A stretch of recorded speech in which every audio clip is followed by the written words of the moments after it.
ও পর্দার আলে মার বোন, ভিতরে ভিতরে নিচ্ছ বন্ধন লোন। ও পর্দার আলে মার বোন, ভিতরে ভিতরে নিচ্ছ গ্রুপ লোন।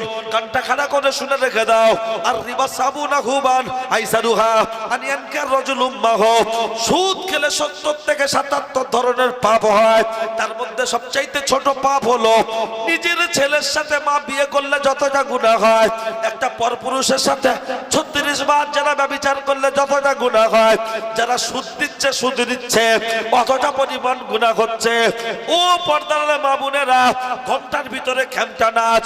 ও মেয়ের স্বামী, শুনে রেখে দাও, জেনে রেখে দাও, তোমার বউ যত বড় পর্দা করে থাক না কেন, ও যখন সুদ খাচ্ছে, সুদখোর বউকে যখন সংসারে ঢুকিয়েছ, শুনে রেখে দাও, তোমার সংসারে আতর জমে জমে পাথর হবে, সুরমা গলে খোরমা হবে। তোমার সংসারে শান্তি আসতে পারে না না না। আমি সুদের বিষয় আজকে বিস্তারিত বলবো না, কারণ যেহেতু রাত বাড়ছে, শেষের দিকে যাব। শুধু এতটুকু একটু টাচ দিচ্ছি, শুনে রেখে দেন। এই পাড়ায় যে সুদের ব্যবসাটা ঢোকানো হয়েছে, এটা হলো ইহুদিদের এজেন্ডা। ইহুদি ইহুদি কারণ এমনি আলুর খোলা কেউ খায় না, কিন্তু চপের ভিতরে দিলে ভোলার বাদ দেয় না। গে বলছে কত, বলছে 5 টাকা, বলছে 2টো দে। ঠেকিয়ে দিল হলা রে, চলে গেল মাল চেম্বারে। 2টো খেয়ে বলছে তো মারাত্মক টেস্ট, আর 2টো দে। অথচ খানা বাড়ি দামি আলু, দেরি হয়ে গেছে, মৃত্যু বাড়িতে আলুর ছেলে নি তাড়াতাড়ি চাপিয়ে দিয়েছে, খাচ্ছে। আর বলছে ছোট লোক, আলু ছিল।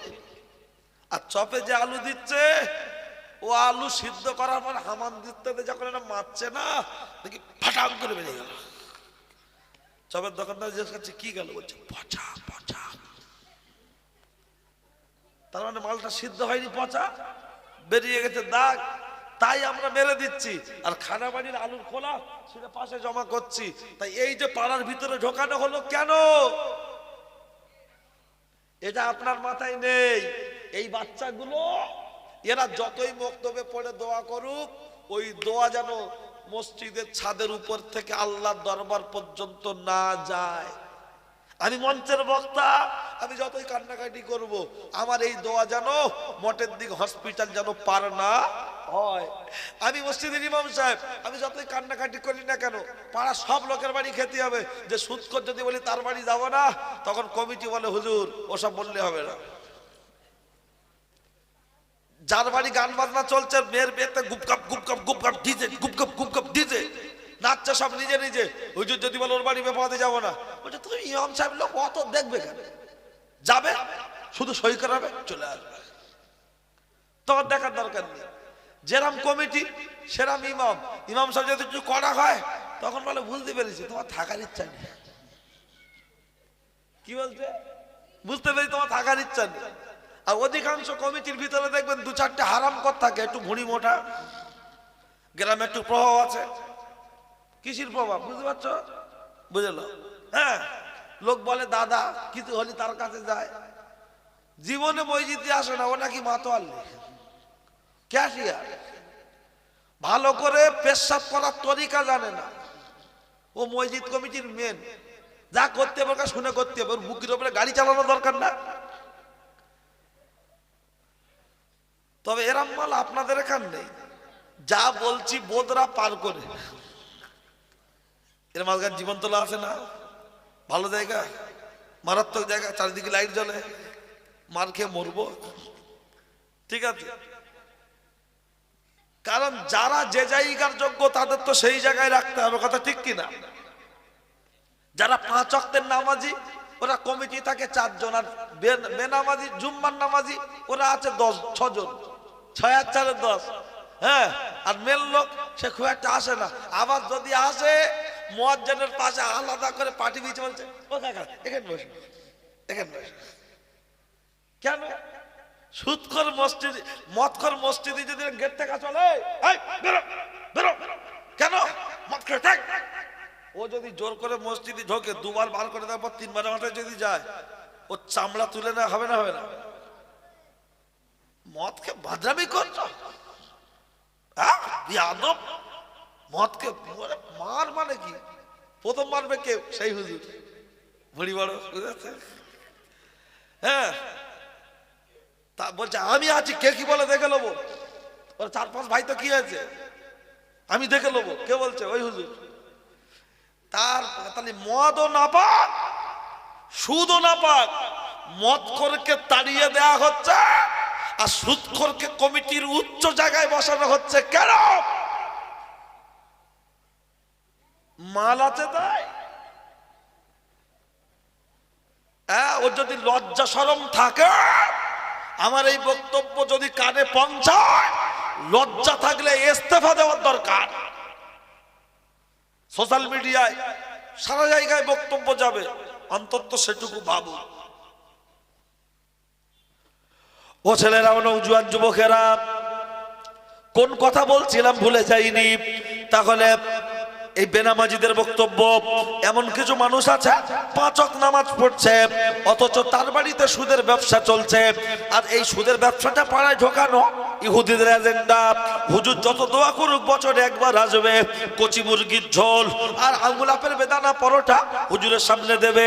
লক্ষ্য করলে দেখতে পাওয়া যায়, আমি হুজুর গুপগাপ করে কুচে দেবো, পুরো ধান কল মেশিন একদম কুচে আপনার তোফান করে দেব। যতই দোয়া করবো কবুল হবে না। ইমাম সাহেব যখন এমন করে বলবে বাড়ি বাড়ি খেতে হবে, ইমাম সাহেবকে সব বাড়ি খেতে দেবে।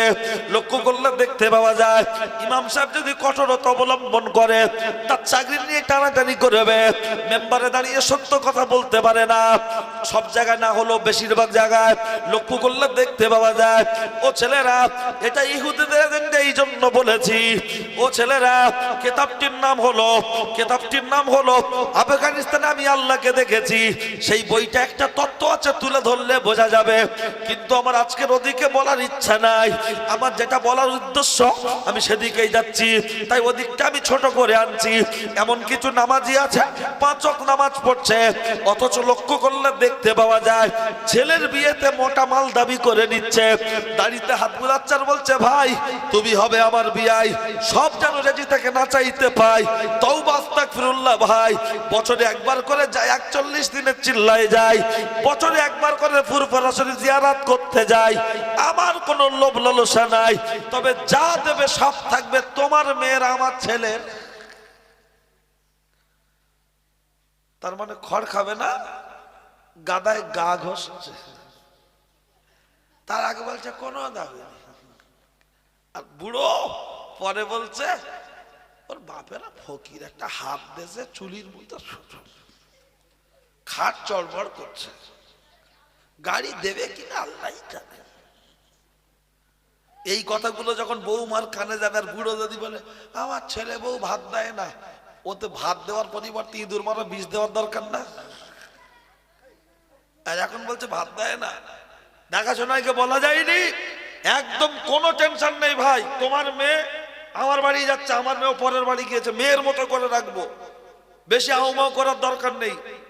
তোমার কি দেবে না দেবে আমার দেখার দরকার নেই, আমার যেন বৌমা যেন আমাদের ঠিকঠাক করে দেখে, স্বামী স্ত্রী আমাদের যেন একটু খেয়াল রাখে না। ও মেয়ের বাপকা পেশাই করা মেশিন বানিয়ে দিয়ে মেয়েকে মোড়া দিচ্ছে, বেই গ্লাস ধরে দাঁড়িয়ে আছে,